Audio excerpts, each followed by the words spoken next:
Is this movie the greatest D&D movie ever made?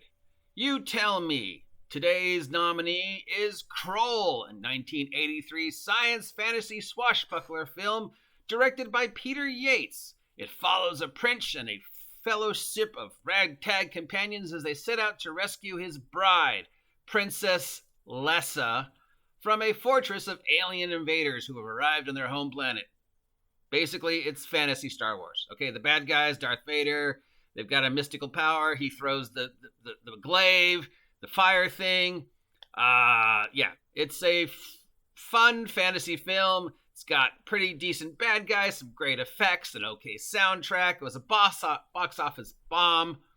And then it's got an interesting ragtag group of adventurers that could pass for a Dungeons and Dragons party, including a Cyclops who predicts his own death, and a sorcerer who makes a little kid happy by turning into a dog.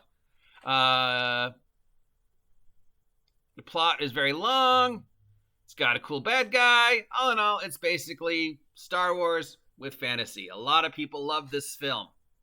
Is it the Dungeons and Dragons film? It's got a quest. It's got a princess. It's got a dungeon that mysteriously appears and disappears every day. It's got flying horses. It's got a group of adventurers. It's got magic. It's got a cool artifact that every kid in the 80s, after they saw this movie, wanted a character that threw the glaive, even though that's not a glaive. In fact, Xena's chakra was modeled after the glaive, is this weird throwing shuriken.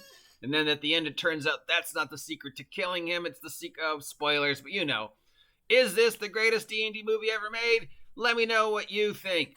We'll keep doing this until the end of the month because we know the D&D movie is coming out on April 1st. So every day I'm going to look at a movie on the best D&D movie list ever made. Is Krull the best D&D movie ever made? You tell me.